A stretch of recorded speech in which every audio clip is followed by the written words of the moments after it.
The sun hung low in the sky, casting a warm, golden glow that promised another idyllic suburban evening, the kind of evening where time seemed to stretch lazily, wrapping the neighborhood in a gentle embrace. Each house stood like a compliant soldier in formation, their lawns manicured to perfection, striving to be as uniformly perfect as their owners intended, except, of course, for one seemingly rebellious mailbox, my own. Karen, with her hawk's gaze and a taste for confrontation, had found the supposed flaw as if she were a bloodhound on the scent. The first sign of her disapproval had come on a crisp morning when the dew still clung to blades of grass like tiny jewels. An official-looking note fluttered on the mailbox. It bore the emblem of the Homeowners Association, along with a handwritten directive. "Your mailbox is crooked." I stood there, the note clutched in my hand, feeling the cool morning air wrap around me as the irritation began to simmer. I knew Karen's handwriting. Her loopy G's and heavy-handed R's were unmistakable. She derived a certain satisfaction from wielding the HOA as her personal sword of righteousness. It seemed petty, but she thrived on rules and the power they gave her. I took a slow breath, steadying myself against the rising tide of annoyance. She had chosen to start this dance. I would decide how to end it. For a few days I let the note sit on my kitchen counter, staring at me in silent accusation as I brewed my morning coffee. Perhaps it was the way the sun caught the edges of the paper at just the right angle. Or maybe it was the gentle nudge of a breeze through the window, but I finally decided to act. On a day when the sky was a clear, endless blue, I straightened the post with the precision of a surgeon, leveling it with care, the spirit of my quiet defiance guiding each turn of the screw. It was an act of peace, an olive branch extended to the universe, if not to Karen herself. And then, for good measure, I adorned it with a fresh coat of paint, the color a defiant, vibrant shade of red, as if to say, "Here I am, unapologetic." Karen, however, was not one to allow such a gesture to pass unchallenged. Her next assault came in the form of a complaint about the height of the grass along the edges of my walkway. It was delivered with the precision of a well-timed punch, just days after the mailbox incident. Her note was conspicuously absent this time, replaced by a generic HOA letter that felt as lifeless as it was impersonal. Yet, in the quiet moments, beneath the canopy of white clouds and the whisper of wind through the leaves, I found myself amused. Her attempts at disruption seemed more like the frantic flapping of a moth against a window pane, desperate, yet ultimately futile. I refused to be drawn into her web of pettiness. My peace was not for sale, nor could it be bullied into submission. As I trimmed the edges of the grass, I marveled at the irony of it all. Here was a woman so consumed by the desire for perfection that she could not see the beauty in imperfection, the way life truly was. I wondered, as I often did in these quiet reflections, what it was that caused her to cling so tightly to the reins of control. For now, I would let her actions wash over me like a gentle wave, receding as quickly as they came, leaving me standing firm on the shore. I knew the tide would turn, and when it did, I would be ready to meet it head-on, armed with the quiet strength that comes from understanding one's own resilience. Karen's campaign against me kicked into a new gear after my little measuring demonstration. I could almost hear the gears turning in her mind as she concocted her next move. Days passed with a deceptive calm, like the eye of a storm. Then the letters began arriving, one after another, stamped with the HOA's official seal, each one heavier than the last with absurdity. The mailbox incident was just the beginning. Now it seemed I was in violation of everything. My grass was allegedly too tall, though I kept it manicured with the precision of a surgeon. The paint on my shutters was supposedly fading, even though I had repainted them only last summer. And then there was the claim about my holiday lights, despite it being the middle of July. Karen's influence was spreading like ivy, creeping up through the cracks of the HOA, tangling itself around the necks of the more easily swayed board members. She was becoming the unofficial queen of the cul-de-sac, her reign characterized by a seemingly limitless capacity for nitpicking. Rules twisted and stretched under her scrutiny, bending to her will like trees in a gale. But the most effective weapon in her arsenal was gossip. It slithered through neighborhood gatherings, whispered at the edge of driveways, and fluttered between the pages of the community newsletter. My name, once a page barely turned, now appeared in the margins of every conversation, underlined with suspicion and inked in Karen's barbed tones. They said I lacked community spirit, that my refusal to bend was a sign of some deeper, unfathomable flaw. Some suggested I was just stubborn. Others speculated I had a vendetta against the board itself. Few bothered to ask me directly. Most followed the narrative Karen spun, finding it easier to dance to the tune she played than to seek the truth. In a way, Karen's campaign was a masterclass in social manipulation. She knew just how to pluck the strings of insecurity and envy. It was almost admirable, if it weren't so destructive. The community I once considered my refuge began to feel like enemy territory. Each step onto the sidewalk was a venture into the lion's den. I considered fighting fire with fire, matching her petty grievances with my own. But I knew it was a game she would win. Karen thrived on chaos. It was the air she breathed. My defense had to be something else, something unexpected. So I watched and waited, my patience a coiled spring. I paid my fines and fixed my supposed violations with a calm that seemed to unnerve her more than any direct confrontation could. I let her believe she was winning, that her web was unbreakable. But beneath my calm exterior, plans were forming. I gathered information quietly, methodically.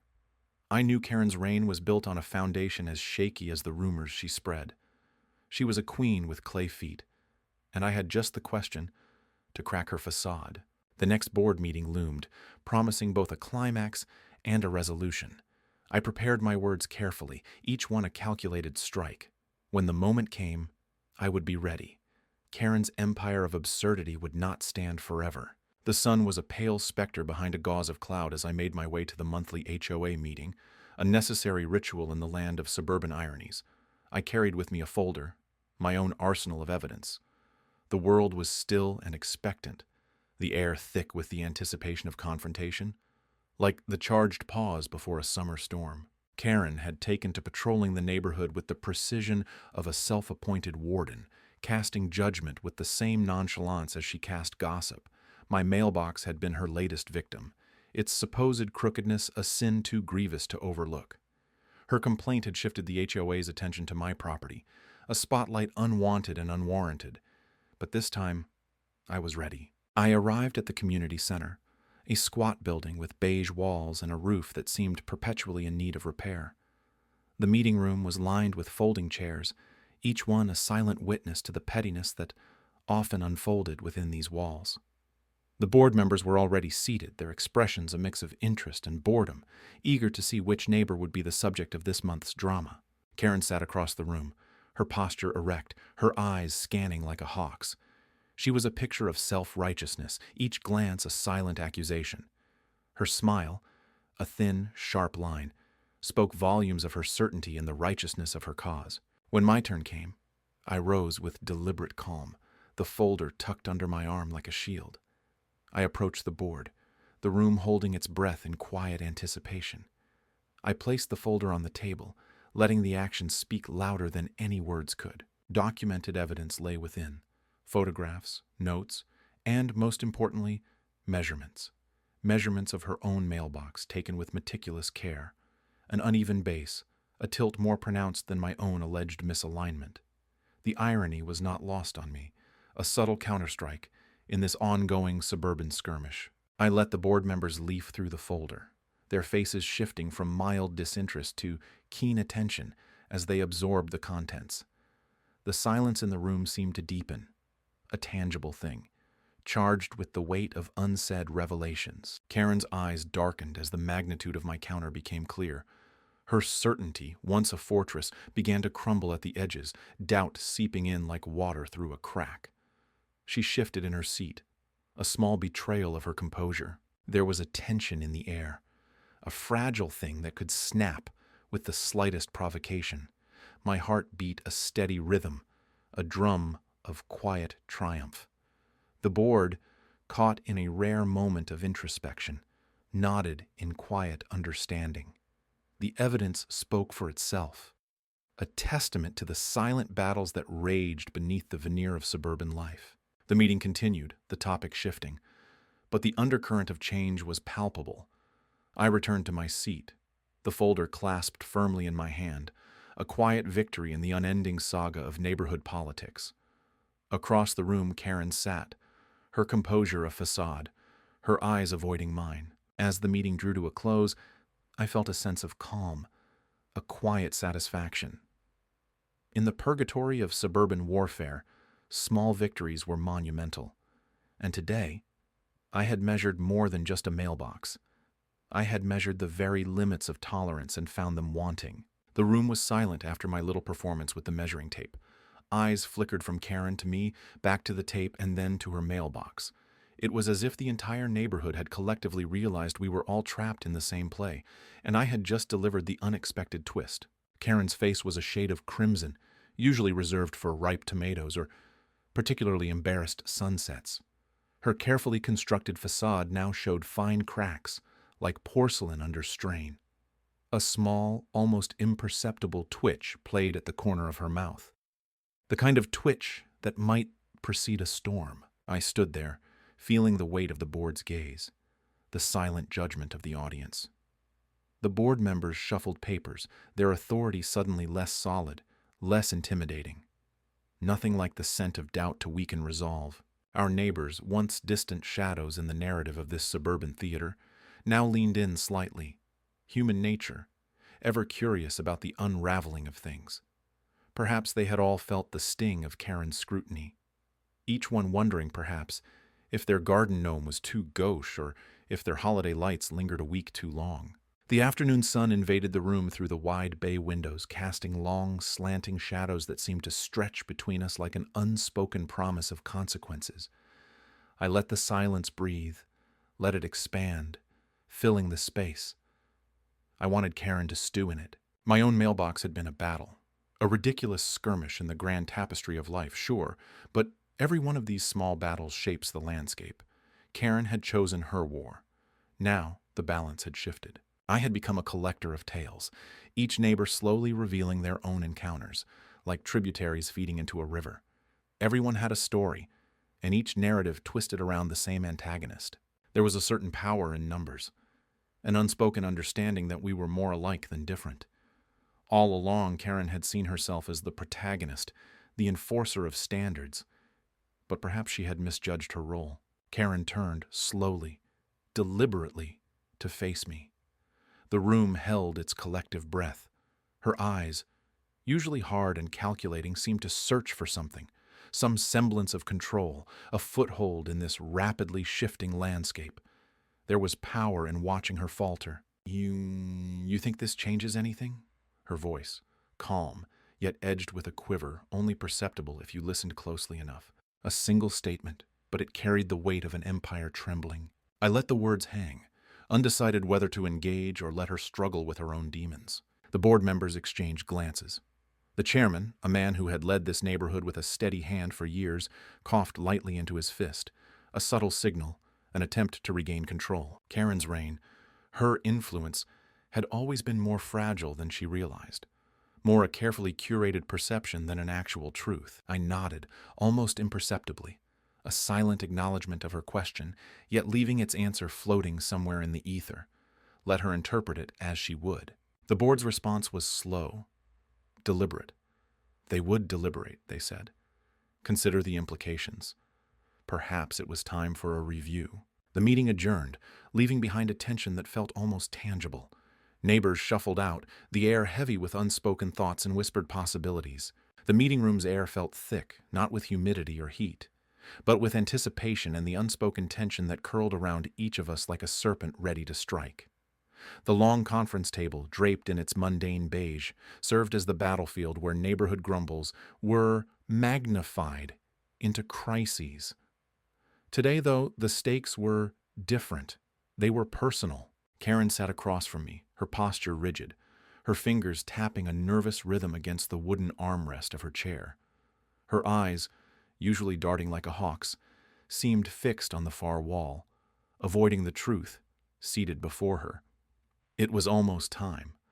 I could feel the seconds ticking away, each one a step closer to resolution. I had come prepared, not with accusations or fireworks, but with facts, the kind that slipped under the skin and settled in the mind, undeniable and unyielding. In the days following the last board meeting, I had familiarized myself with the intricacies of municipal codes and homeowners association bylaws. I had walked the perimeter of my property with a tape measure and a notebook, documenting every inch with the diligence of a seasoned investigator. My notebook was now a fortress of evidence. The board members, a collection of familiar faces grown weary with the small dramas of our suburban enclave, slowly filed in. They exchanged muted greetings, their eyes scanning the room before settling on me. A silent acknowledgement passed between us. They knew why we were here. As the meeting commenced, I waited, allowing the mundane business of budgets and community events to ebb and flow. Each agenda item brought us closer to the moment of reckoning. When the chairperson finally nodded in my direction, the room seemed to hold its breath. I unfurled the large, glossy photographs of Karen's mailbox first, laying them out with the care of an artist presenting a masterpiece. Each image was a testament to precision. The angles, the measurements, the undeniable tilt, all captured in stark, unforgiving clarity. I did not need to say much. The evidence spoke in a language that required no translation. I watched the realization ripple through those gathered. Karen's mailbox, the very symbol of her self-appointed vigilante justice, was a monument of hypocrisy. Her reaction was subtle, almost imperceptible to the untrained eye. A slight shift in her seat, a tightening of her lips, a flicker of something unguarded in her gaze. Gone was the confident enforcer of neighborhood order. In her place sat a woman caught in the web of her own making. I allowed a pause, a moment for the room to absorb the spectacle. Here was not just a victory over a crooked mailbox, but a reclamation of space, of dignity, of quiet rebellion against petty tyranny. My thoughts danced with irony. How fragile is the pedestal when its foundations are crooked? As the chairperson leaned forward, a hint of a smile tugging at the corners of their mouth, I felt a quiet satisfaction bloom within me. The board would deliberate, of course, but the outcome was inevitable, not because of my presentation alone, but because truth, once revealed, is as relentless as time itself. The meeting continued, yet the atmosphere had shifted. No longer did Karen's presence command the room. Her narratives, once woven with the strands of control, now unraveled at her feet. I sat back, allowing myself a small, imperceptible smile. The serpent had finally devoured its tail. As the final gavel fell, I gathered my things, leaving the meeting room behind. The sun was setting, casting a golden light over the neighborhood. Tomorrow, the world would wake unchanged for most, but for me, the horizon shimmered with the promise of quieter days. The room was silent, absorbing the weight of the moment. Karen's wide-eyed indignation had given way to a flicker of realization, the kind that creeps in slowly like a winter morning fog. We were gathered in our usual hall, the walls lined with community notices and outdated announcements. The air smelled faintly of old paint and anticipation, each of us watching the scales tip one way or another. The measuring tape lay coiled at my feet like a serpent waiting to strike again, but it had done its job. My earlier demonstration had been precise, each metallic click a defiance against Karen's meticulously constructed facade. Her own mailbox, found guilty of slight imperfection, had been the final straw. Irony tastes sweet when seasoned with patience. The board members, a mix of the disinterested and the quietly amused, now looked at Karen with renewed scrutiny. Her grip on power, always as flimsy as a paper crown, was unraveling thread by thread. I felt a strange calm, like the eye of a storm. I had not come here seeking war, but peace often demands its own battles. From where I stood, the room seemed to become a stage, each of us actors in a drama drawn out over months of petty disputes. Karen had played her part with zeal, casting herself as the guardian of order, yet it was clear now that her motivations had been as crooked as any mailbox. The board chair, a man whose patience was legendary, finally cleared his throat.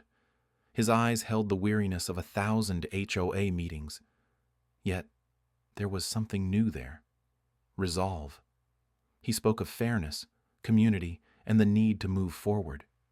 His voice was a balm, soothing the tension yet firm enough to draw a line in the sand. Karen shifted in her seat, her gaze hardening. I imagined her mind racing, drafting new scripts and strategies, but the tide had turned. The room exhaled as one, the collective breath of neighbors long held hostage by needless contention. We were no longer spectators but participants in reclaiming what belonged to all of us. In the quiet aftermath, as the meeting adjourned, I lingered by the door. There was no victory lap, only the quiet satisfaction of justice quietly served. Karen, too, lingered, her silhouette briefly haloed by the soft light from the windows. For a moment, our eyes met, and in that exchange, there was no animosity, only the understanding that comes at the end of any long-fought campaign. Outside, the evening air was cool and freeing. I walked home slowly, each step a release from the tension of months. The neighborhood seemed different somehow, as if it had shed a layer of discord to reveal something kinder beneath. At my mailbox, still standing resolute, I paused. The imperfections that had once been ammunition for Karen's crusade were now just quirks, the charming idiosyncrasies of a life lived. I ran my hand over the weathered wood, feeling the history etched into its grain. Turning towards home, I felt the reassuring weight of community at my back. We had all been stronger than we knew, enduring and emerging together. Karen might remain a presence, a reminder of what had passed, but she no longer defined us.